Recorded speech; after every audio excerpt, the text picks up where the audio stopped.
The outcome from the next COP in Glasgow will be really important, that there is a global consensus. We're all going to try together to move towards this net zero, because a muddled outcome would be very problematic. If you make an investment decision now, you make a decision for 30 or 40 years. You need to have that certainty. And then, of course, we still need to innovate, but we need a more systemic approach to innovation, not only think of it as an R&D project, but to make sure that the market design is right, to make sure that new business models are allowed.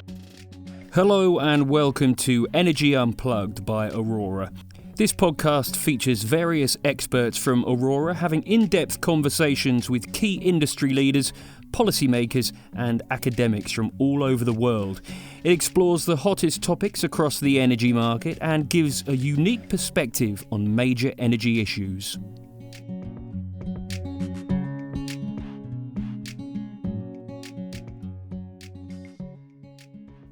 Welcome to the latest episode of Energy Unplugged. I'm Richard Howard, the Research Director at Aurora. In this episode, I'm very pleased to be joined by Dolf Gielen, who is an energy technology expert with 20 years' experience working across several different international energy organisations. He was for 7 years at the International Energy Agency, working on energy technology scenarios, then worked at UNIDO, the Industrial Development Organisation, looking at energy efficiency, and most recently has spent over 10 years at IRENA, focusing on innovation and technology, running IRENA's Innovation and Technology Centre in Bonn, where he looks at energy planning scenarios and the energy transition. Welcome, Dolf. Yeah, pleasure to join, Richard. Thank you. So the context for our discussion really is the World Energy Transition Outlook publication, which you have just published. It's one of the flagship publications that your organisation produces, which, as I understand it, sets out a pathway for how we can get to 1.5 degrees. You've just published this document. I wondered if you could kick off just by saying a few words to summarise what the report is about. What do you hope it will contribute to the debate on the overall energy transition? Yeah, so we've been doing a scenario analysis for some time, and in the past years we've issued 2 degrees scenarios, but this is the first time we issue a 1.5 degree scenario. So that means net zero by 2050. In terms of CO2 emissions. And that means you need to decarbonize the whole power supply and the whole energy demand as well. The good news is we think it's technically and economically feasible. And we find that renewables, energy efficiency and electrification with even more renewables are the 3 key components. Okay. So overall, you think it's possible, technically possible, economically possible to hit that pathway, keep global warming to 1.5 degrees. That's the overall punchline. Yes, but of course. But of course, I mean, lots of buts. If you look at what needs to be done by 2030, it's pretty daunting. Okay. Well, I think that it would be great if we can dig into that. So to think about what's needed to make it happen, both from the technology perspective, pure technology perspective, but also sort of enabling policies, market frameworks, all those other things that would actually bring that scenario to fruition, if that's possible. Maybe if we can start, I suppose not the easy bit, but the easier bit. If we start with the power sector, and then we can come back on to the really difficult bits like industry and heating and so forth. But so what's the overall story for power? I guess you've said a few bits already, but renewables, energy efficiency, and then thinking about the flexibility requirements. I mean, this is sort of what I end up in my role thinking a lot about as well. I suppose maybe if we start on the renewables side, I guess the key question becomes how low can the renewables costs get? Are we nearing the end of the cost reductions we see for renewables, or in your view, is there still a long way to go? Well, we track these costs very closely, and also the cost reduction for the coming years. And we just issued our new costing report, and we found that in 2020 the costs declined again for solar PV and for wind, somewhere between 7 and 16%, which is quite significant global average cost. We also find that if you look at the results of the auctions for projects that will come on stream in the coming years, they show even lower cost. So the cost reduction will continue, and we also did some analysis of the longer term trends for learning curve analysis, and we find that especially for solar PV, the learning rates are amazing, between 30 and 35% for each doubling of installed capacity. So based on what we know now, we think that the cost reduction will continue. And we see even opportunities for very low cost solar PV and wind below 2 cents per kilowatt hour longer term. Is that a costing within Europe, or is that particular geographies there for those very low costings? Well, I mean, the latest numbers we've seen for the Middle East for solar PV, for example, are already below that level. Yeah.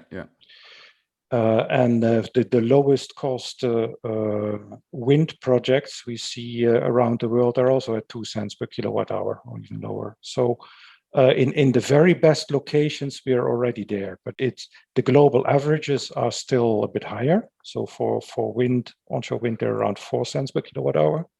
For the solar PV, there are 5 to 6 cents per kilowatt hour. So there's still some way to go, but in good locations in Europe, we think we can also get to these levels. Yeah. Well, one topic that always strikes me gets relatively little attention is the idea of, so you say that there's locations that have the very lowest costs, and what doesn't seem to be a big part of the debate is about whether we can harness that and actually transfer that as electricity over longer distances. So thinking about long distance interconnection.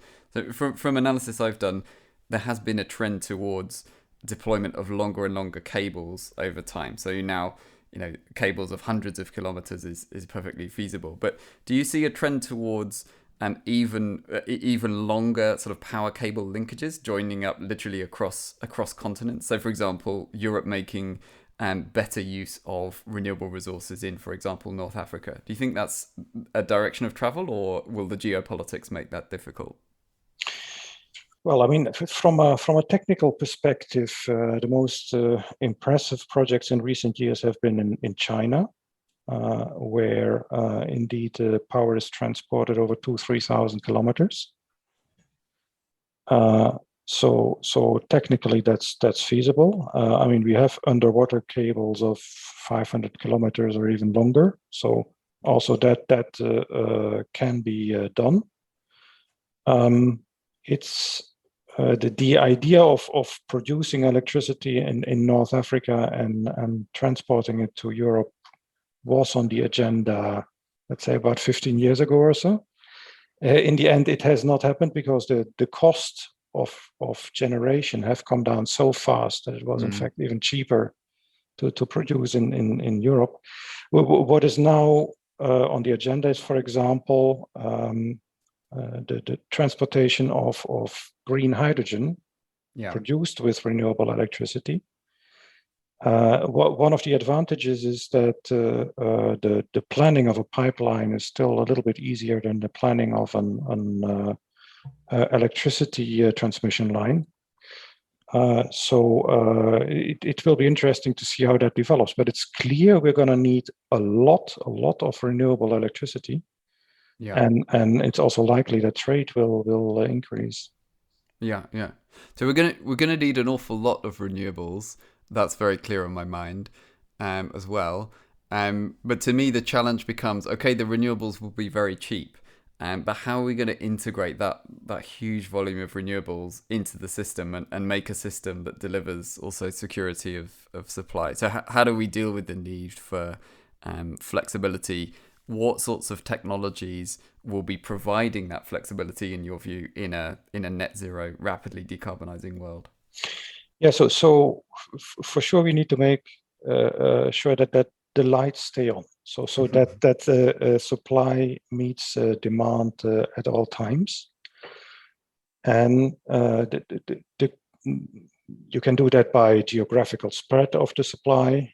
You can do that by mixing various supply options, and you can do that also by a lot of adjustments on the demand side. For example, charge your electric vehicle when the sun shines or the wind blows, and so on. The challenge becomes a bit when you go into a seasonal type of issues. Yes. So for example, if you have a massive oversupply of solar PV in future summers, then you may think of making hydrogen with that if the electrolyzer cost is low enough, and store that hydrogen for the winter. But that's a little bit further out. Most countries are not yet at that point where it plays a major role. So we're talking more currently the flexibility issues at the time scale of hours or days, where other options come into play. Yeah, so I mean, I suppose within a lot of the analysis we do at Aurora, we see a growing use of lithium-ion batteries, sort of current technology. Okay, it's getting cheaper. The duration's gone from half an hour up towards 2 hours already, and it could go to 4 hours. That's fine. That's happening in lots of places, in Australia, in California, in the UK, and Ireland. Lots of places are doing that. To me, it's very important to have that, and batteries can be very useful for short-term balancing, frequency response, and so on. But the more difficult problem is kind of what you started to allude to, which is the seasonal issue. And to me, the exam question becomes really what to do in what the Germans call the kalte Dunkelflaute situation, so the cold, dark doldrums, for anyone who doesn't know the term. How do we keep the lights on there? So you describe a world of abundant, cheap wind and solar, fine. But what happens when it's dark, so there's no solar, it's windless or very low wind, it's cold, and we're reliant on electric heating?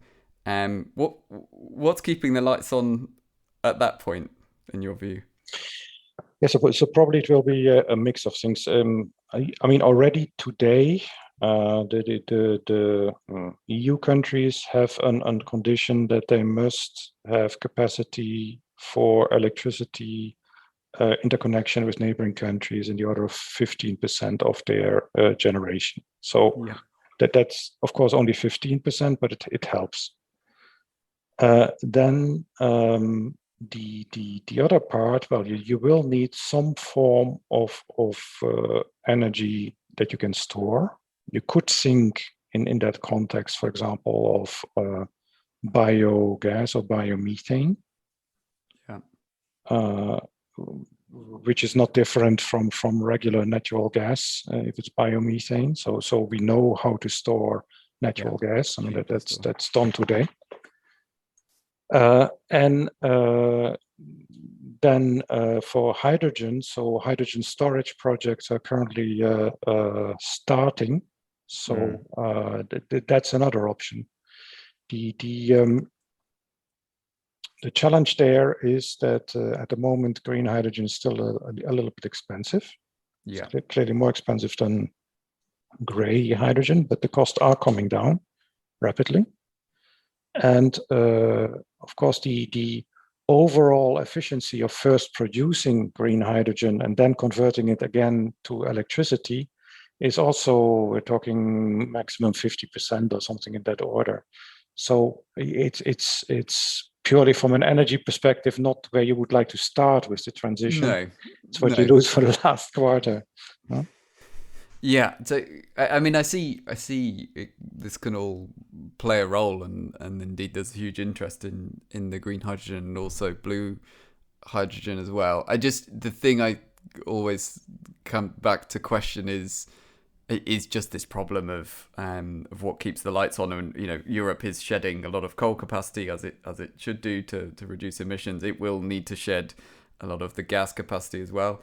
I think what makes it quite difficult in certain countries, certain geographies, is the lack of interest or willingness to think about CCS, which would otherwise enable those thermal capacities to continue to play a role.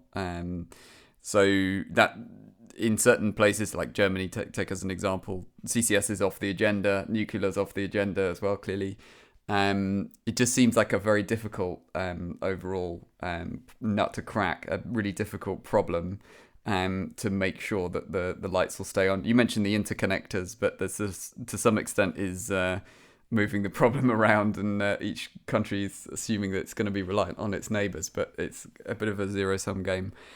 So yeah, I mean, maybe I'm maybe pushing you hard on this point, but it's a really difficult question, maybe to which nobody has a really clear answer now, but it seems to me to be a clear space where a lot of technology development needs to happen to fix these, to overcome these challenges and fix the problems. I suppose as we start to talk about CCS, we could probably move on to talk about industry. And indeed, we've mentioned hydrogen. We could also bring heating into the debate a bit as well. Overall, what do you within your report?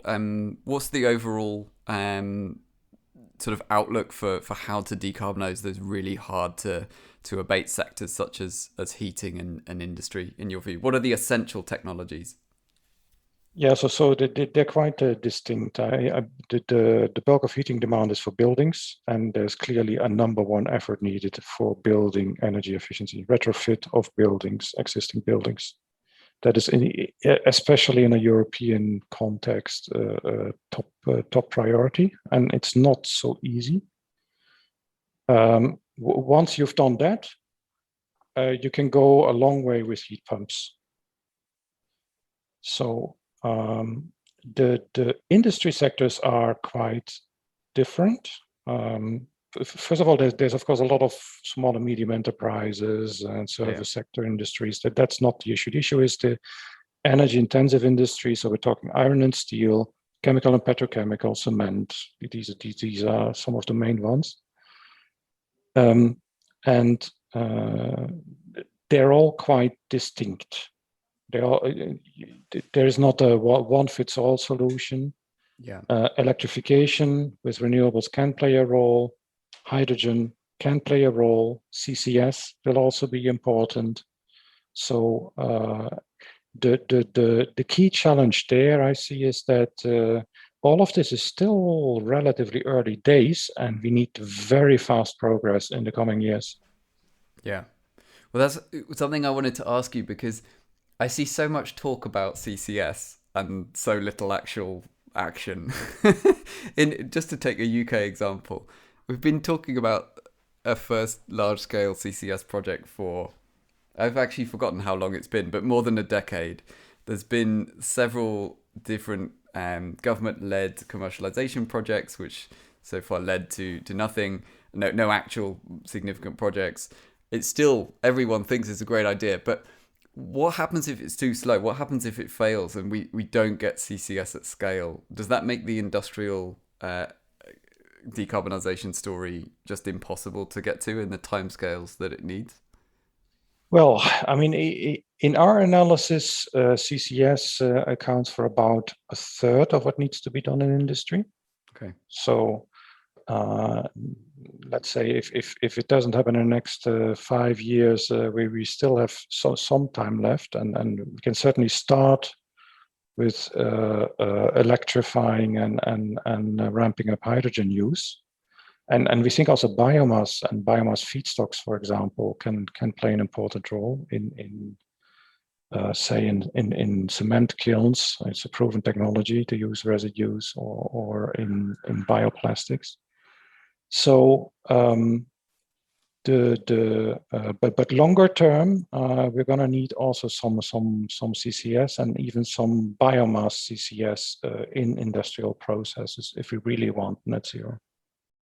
Yeah. Do you think that, given that you say it's needed, do you think the policy in certain German states that it's very against CCS? Do you think this is tenable? Can they keep that position, or will they need to change? Well, they're against the CCS use in Germany, but I haven't heard that they're against importing blue hydrogen, for example. So yeah, it's an interesting position.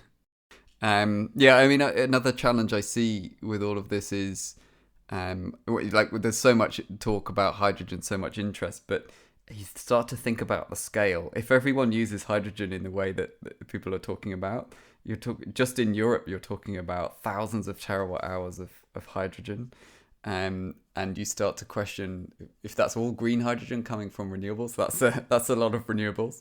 If the policy is very much against blue hydrogen, then that becomes potentially quite difficult to imagine. We could be importing it, but then other countries will have a need for hydrogen and low carbon fuels of their own. So that's another area I'd point to. Again, not clear answers. I'm not necessarily pushing you for an answer specifically, but seems to be a real challenge. Okay, so one of the things that you, or sort of a thread running through this conversation, is that things need to start happening quite quickly. You talked about actions needed by 2030, and I think that's a useful marker in the sand. I suppose if you ran energy policy, if you were in charge, Dolf, either at European level, maybe global level, and you could change some things, some policies to move along these enabling technologies and create enabling policies. If you had to pick 2 or 3 things, what would those things be? yeah, so a credible long-term CO2 price is really important for investments in the power sector and also in the industry sector, and to get the infrastructure going. So and probably we're going to need between $50 and $100 or euros per ton, something in that order of magnitude. And it's not only a price today. You really need to have a certainty that it stays at that level going forward. So that is one aspect. I think second, the outcome from the next COP in Glasgow will be really important, that there is a global consensus. We're all going to try together to move towards this net zero, because a muddled outcome would be very problematic. For again, if you make an investment decision now, you make a decision for 30 or 40 years. So you need to have that certainty. And then, of course, we still need to innovate, but we need a more systemic approach to innovation. Not only think of it as an R&D project, but to make sure that the market design is right, to make sure that new business models are allowed, etc. Yeah, no, I'd agree with all 3 of those. I suppose one additional one, or maybe it's a sub point of the third one. It seems to me it's incredibly important on the power side to harness the demand side. The demand is so, in the way that power markets have been designed to date, the sort of traditional top-down design of power markets is almost ignores the demand side. It takes it as fixed in the short term, just assumes demand is demand, and it is unchanged. Obviously, there's innovation going on. There's smart EVs, there's time of use tariffs, but it seems to me this is a key area where market design needs to evolve, and then business models can crop up around that to really push that demand side response, whether it's electric heating, electric cars, all these things. Do you see examples of best practice on that around the world? Yeah, I mean, as you say, that there is let's say, progressive areas where prices reflect scarcity in space or in time. So that is very important, but the uptake needs to grow significantly of such models. And maybe there's a need to ban the traditional flat rate models to incentivize that a bit. And once you have that, I mean, industry, if I talk to the industry players, they say, look, if electricity is free, we're happy to use it to heat our processes. So there is interest to look what you can do with that, and as you say, I mean, a lot more can be done on the demand side. For the individual households, what will probably become important is this vehicle to grid concept. Yeah. So I think in 10 years we all have an electric car, and if you can make if you can create some revenues from that, would, I think, make a big difference. Yeah, and to me, one of the important things is to normalize that behavior. So when someone buys an electric car for the first time, as many people will do in the next 5 or 10 years, it's already the normal thing that you have smart charging, and you might be thinking about vehicle to grid. It's not something that you think about later in 10 or 15 years when the market design catches up. The market design, we need that now, so that the first early adopters, well, not even the very first, they're already there, but the next wave of people already understand smart, and then they tell all their friends about it, and that just becomes totally normal that your car is charging itself at times when is best for you. I think that's the kind of mentality we need around this. Otherwise, the battle's kind of already lost. Yeah. And I know that another thing you think about is what all of this means for fossil fuel markets and fossil fuel production. I know that's a topic that is covered within your analysis. So I don't know, just to put some questions around that, some fairly pointed ones. When do you think we'll start to see a crash in the price of coal? Would be one sort of trajectory that you might foreshadow. And another one is more around gas. So almost the flip side. Do you think with gas playing more of a role as a transition fuel, do you think that will prop up the demand and price of gas for some time to come? What are your views on this? Well, I mean, if you look at the three fossil fuels, coal, oil, and gas, their price profile is quite different. So the revenue margin on coal is generally much smaller than on oil and gas. So that makes that I mean we've seen some price spikes, especially in coking coal, but I don't think that the coal prices will crash. But because then there would be no incentive to produce. It's a different story for especially oil, where there is a significant margin between the price and the marginal production cost. It's likely that the prices will become more will start to fluctuate more as that balance becomes more changes, and let's say the whether gas prices will see a major peak, I don't expect so, and the reason being that overall gas demand in all recent projections I have seen for 1.5 degrees will decline. Yeah. And so it's really, it becomes an buyer's market. Yeah, I mean, I think in the analysis, we've done 2 degree scenarios in Aurora. We haven't yet done a 1.5, but even in a 2 degree world, the demand for all three of these commodities is plummeting over the horizon. That if you're getting on trajectory for 2 degrees, and so in some sense, it's a matter of time before you see that downward pressure on price. In our modelling, we saw more price support on the gas side, and whereas we saw oil and coal prices coming down much sooner.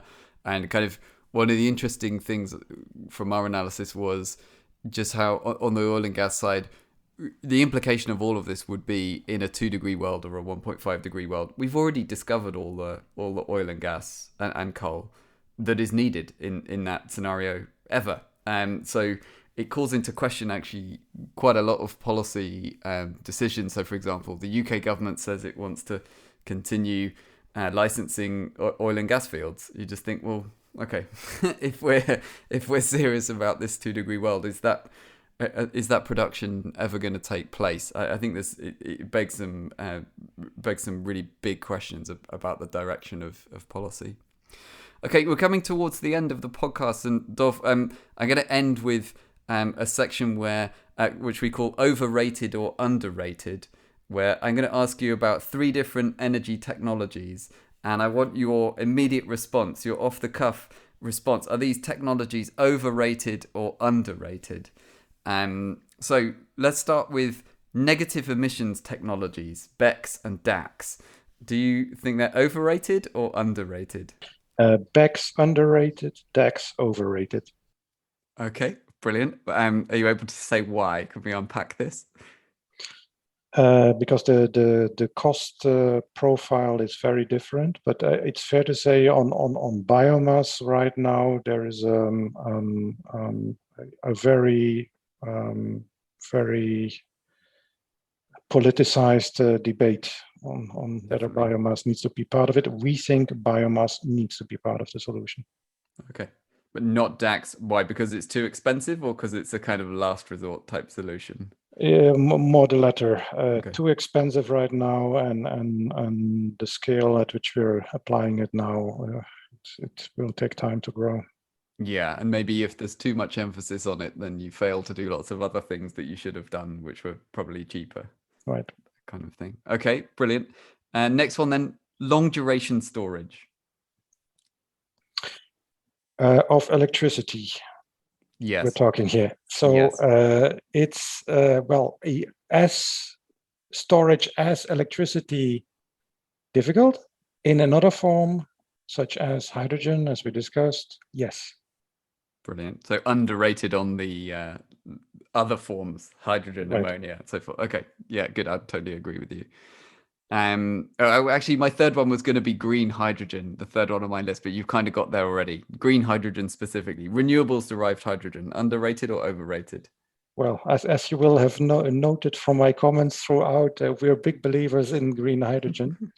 But it's fair to say, I mean, we are starting from 300 megawatts electrolyzers, and we need 5,000 gigawatts of electrolyzers. So there's a long way to go. Yeah, I mean, that's a huge number, isn't it? I've heard this number. So you're saying the current installed capacity is 300 megawatts. That's roughly the number we came to as well. And then your projection is, of the need is 5,000 gigawatts by when? 2050. Wow, that's huge. So we did some analysis and identified a 200 gigawatt plus pipeline of projects, not built, not even being built, but talked about, I think is probably the right way to put it. 200 gigawatts of projects in development, but you're actually talking about another 25 times higher, more than that. Wow, that's just huge, isn't it? It's very significant. It's a great opportunity. I mean, think about it. We 3 years ago we were not talking about hydrogen. No, it's suddenly it's at the center of the debate. It's a very dynamic field. It's what you say. I mean, the 200 gigawatt number is very encouraging. But if you look at, for example, the announcement in Australia in recent weeks, not so good. A number of very big plans have been, let's say the political response was not so positive. On the other hand, Kazakhstan, a major new announcement. So it's still early days, big plans, but let's see what really comes to fruition. And people talk about the cost coming down to $2 and eventually to $1 per kilogram. Do you think we'll get there? I think we will get there. And the basis of that is cheap renewable electricity. And of that, we're certain. Yeah. The bit that we've been looking into in a bit more detail without stealing our own thunder too much for a forthcoming report is really thinking about the optimal business models for those electrolyzers and how you optimize the sizing of the electrolyzer versus the renewables, whether you need a grid connection or not to complement. Those are some of the really interesting nuance points, which I think will be a source of a lot more analysis probably by Aurora, IRENA, many other people as well in the coming years as this hydrogen thing comes to fruition. Anyway, Dolf, it's been brilliant talking to you. Clearly very knowledgeable on all of this subject. We've got lots more to read in your Outlook report, which has just been published. So I'm sure listeners will be doing that as well, digging out that document and having a read through.